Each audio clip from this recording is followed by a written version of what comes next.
It's almost Halloween, and you know what that means? Pumpkin everything. I'm talking pumpkin pie, pumpkin coffee, pumpkin carving. Even you can be a pumpkin. But most importantly of all are pumpkin bars. I'm not sure what makes these things so good, but they are amazing.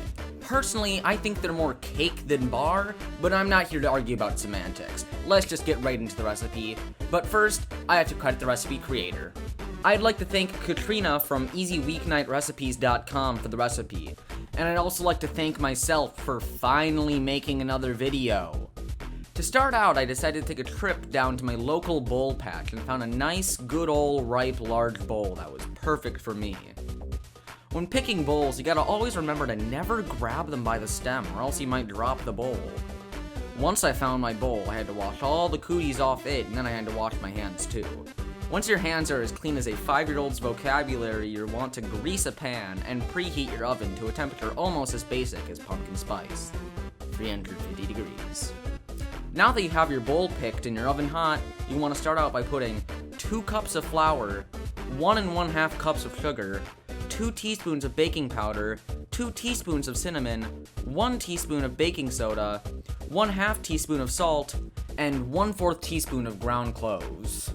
Now, the reason we're going to use ground cloves is because they're way easier to catch than their distant relative, sky cloves. Sir, clove spotted, fire at will. Finally, add in 1/8 teaspoon of nutmeg. Now, while you're whisking everything together, you can consider replacing all the sugar in the recipe with salt to make it more of a trick than a treat, but I don't recommend doing that. I know someone who went through a lot of trauma eating a salt cookie, and they haven't been the same since.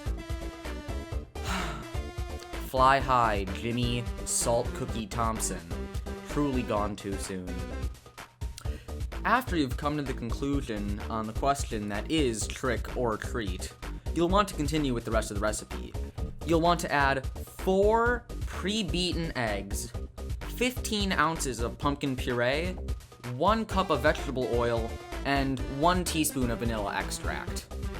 Now, you can use a spoon to mix these in, or you can make 6 small payments of $19.99. You'll gain access to my brand new invention, the Turbo Spoon. This bad boy can mix anything at least 1% faster than competitors while only being 3 times harder to use. Just call 1-800-TURBO-SPOON for more info, and if you call right now, you can get 2 Turbo Spoons for the price of 1. What a deal!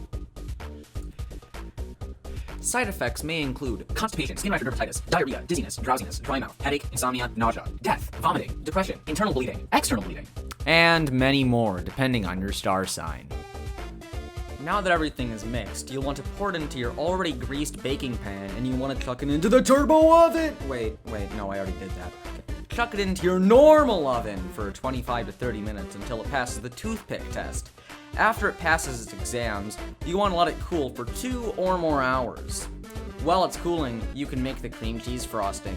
To make the frosting, you want to fill a mass-produced bowl with 8 ounces of cream cheese, 1 stick of butter, and 2 teaspoons of vanilla extract.